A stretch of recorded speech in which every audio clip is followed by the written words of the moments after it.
السلام علیکم۔ قرآن کے خلاف بہت سے مورچے بنے ہیں، کچھ اپنوں نے بنائے، بہت سے غیروں نے۔ آج کا مورچہ، قرآن میں کہاں لکھا ہے کہ گدھا حرام ہے؟ جی ہاں دوستو، ایک منکر قرآن، ایک روایت پرست نے یہ سوال اٹھایا ہے۔ اچھا، آپ کے ذہن میں ایک بات آتی ہوگی کہ یار یہ جو منکرین قرآن ہیں، یہ جو روایت پرست ہیں، یہ جو صحیح بخاری اور صحیح مسلم کو مانتے ہیں، یہ بار بار اس طرح کے سوال کیوں اٹھاتے ہیں کہ قرآن میں کہاں لکھا ہے؟ پتہ یہ اس طرح کے سوال کیوں اٹھاتے ہیں؟ کیونکہ یہ منکرین قرآن ہیں، ان کے دلوں پہ زنگ لگا ہوا ہے، زنگ۔ اور یہ لوگ قرآن کو ناقص سمجھتے ہیں۔ کیا مطلب ناقص؟ یعنی نامکمل کتاب سمجھتے ہیں، نعوذ باللہ من ذالک۔ اللہ کہہ رہا ہے قرآن کے بارے میں، تفصیل لکل شیء، تبیان لکل شیء، ما فرطنا فی الکتاب۔ اللہ کہتا ہے میں نے کتاب میں کچھ چیز نہیں چھوڑی، مطلب ہر چیز بیان کر دی۔ پھر فرمایا فصلت آیاتو، اس کی آیات کی میں نے تفصیل کر دی ہے، مطلب کھل کے بیان کر دی ہے۔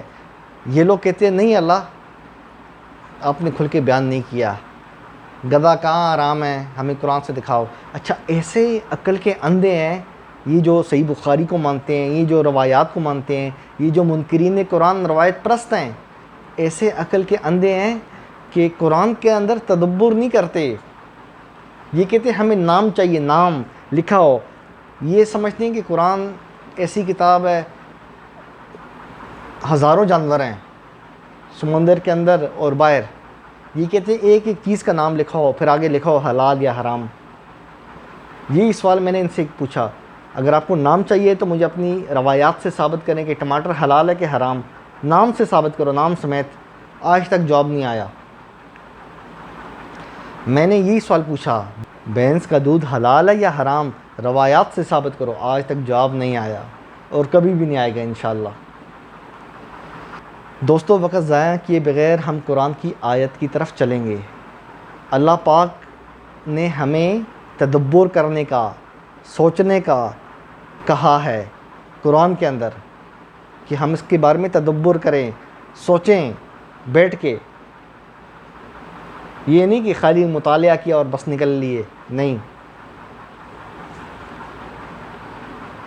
اب میں آپ کی خدمت میں ایک دلیل پیش کروں گا، اور یہ دلیل تا قیامت تک منکرین قرآن روایت پرستوں کو ہضم نہیں ہوگی۔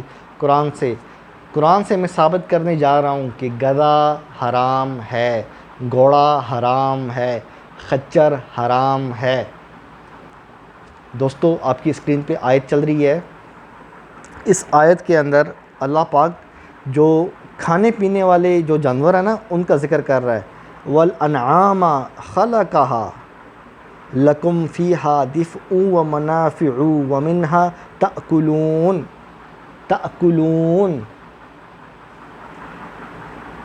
اور اس میں سے کھاتے ہو۔ انعام جو ہیں، جو مویشی ہیں، ان کو اللہ نے کون سی کیٹیگری میں ڈالا ہے؟ کھانے پینے والی کیٹیگری میں ڈالا ہے۔ ڈن ہو گیا؟ اتنی سمجھ آ گئی؟ اب منکر قرآن روایت پرست کو میں جواب دینے جا رہا ہوں اگلی آیات سے۔ وَالْخَيْلَ وَالْبِغَالَ وَالْحَمِيرَ لِتَرْكَبُوهَا، اللہ پاک نے گھوڑا، خچر، گدھا، ان کا ذکر کون سی کیٹیگری میں کیا؟ لِتَرْكَبُوهَا، تاکہ ان کے اوپر بیٹھو۔ اللہ نے ان کو سواری والے جانوروں میں گنا، کھانے والوں میں نہیں گنا۔ یہ دلیل ہے۔ الحمدللہ، یا اللہ تیری کتاب ناقص نہیں ہے، تیری کتاب مکمل ہے۔ یہ جو تیرے دشمن ہیں، جو منکرین قرآن ہیں، جو روایت پرست ہیں، یہ بار بار اللہ کی کتاب پہ اٹیک کرتے ہیں، کہتے ہیں نہیں دیکھو، آپ لوگ کہتے ہو کہ قرآن مکمل ہے، کہاں مکمل ہے؟ بتاؤ گدھا کہاں حرام ہے؟ ہاں، ثابت کر دیا۔ اللہ پاک نے گدھا، خچر، گھوڑا، تینوں کا ذکر لِتَرْكَبُوهَا، اس یعنی اس پہ سواری کرو، سواری والے جانوروں میں ان کا ذکر کیا، اور جو انعام ہیں، جو مویشی ہیں، جو چوپائے ہیں، ان کا ذکر کھانے پینے والے جانوروں میں کیا۔ الحمدللہ دوستو، منکرین قرآن، روایت پرستوں کو ہم نے منہ توڑ جواب دیا ہے اللہ کے قرآن سے۔ آئندہ کتاب اللہ پہ انگلی مت اٹھانا۔ یہ صحیح بخاری نہیں ہے کہ اس کے اندر ضعیف اور کذاب اور مستور اور مدلس راوی گھسے ہوئے ہیں۔ صحیح بخاری کے اندر راوی اسماعیل بن ابی اویس روایات گڑھتا تھا، اس کی 200 سے زیادہ روایات صحیح بخاری میں۔ آپ دین لیتے ہو کذاب سے، جھوٹوں سے، ہم دین لیتے ہیں اللہ کی کتاب سے۔ الحمدللہ ہم اس پہ فخر ہے۔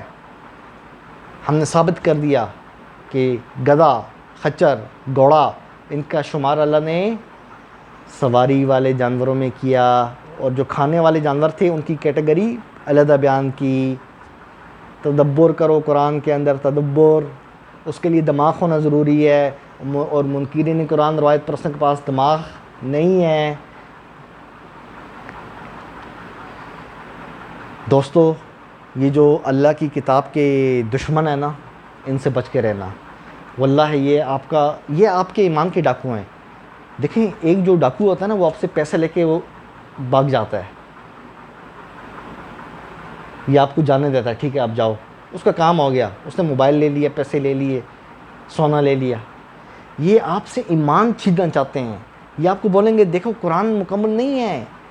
آپ اگر ان کو بولو گے نا یار قرآن کس طرح مکمل نہیں ہے، اللہ نے تو کہا ہے فصلت آیاتو، میں نے اس کی آیات تفصیل سے بیان کی ہیں، تبیان لکل شیء، کل چیز کا بیان کر دیا ہے، ہر چیز کا بیان کر دیا ہے۔ اب یہ لوگ یہ تو نہیں کہہ سکتے، منہ پہ تو نہیں کہہ سکتے نا کہ مکمل نہیں ہے۔ یہ لوگ گھما پھرا کے کہیں گے اچھا مکمل ہے تو بتاؤ گدھا حرام ہے کہ نہیں۔ یہ ان کا طریقہ واردات ہے، ان کی دلوں پہ زنگ ہے، زنگ، ان کا کوئی علاج نہیں ہے۔ ہوتے نا بعض لوگ جنہیں حکیم یا ڈاکٹر کہتا ہے کہ یہ لا علاج ہے نا، یہ حساب ان کا ہے، یہ بھی لا علاج ہیں۔ اللہ کی کتاب پہ کوئی اٹیک کرنے کا یہ موقع جانے نہیں دیتے۔ دوستو، ان سے بچیں اور اپنے ایمان کی حفاظت کریں، اور اللہ سے ثابت قدمی مانگیں، اور اللہ کی کتاب کو پکڑ کے رکھیں، یوں قرآن کو، لا ریب فیہ، اس میں کوئی شک نہیں ہے، جس چیز میں شک نہ ہو پکڑ لو اس کو، کبھی بھی گمراہ نہیں ہوگے۔ میں نہیں کہہ رہا، میرا اللہ کہہ رہا ہے، حبل اللہ، حبل اللہ کیا ہے؟ اللہ کا قرآن۔ ٹھیک ہے دوستو، قرآن نہیں چھوڑنا آپ نے۔ اور اس طرح کے جو شیاطین ہیں نا، جو سوال اٹھاتے ہیں، ان سے بچ کے رہیں۔ انشاءاللہ آپ کا بھائی ابو جعفر تنولی زندہ ہے، صحیح سلامت ہے، جب تک زندگی ہے، ہاں انشاءاللہ اللہ کی کتاب کے دشمنوں کو منہ توڑ جواب دیتا رہوں گا۔ دعاؤں میں یاد رکھیں، ٹھیک ہے؟ پھر ملتے ہیں انشاءاللہ۔ قرآن زندہ باد۔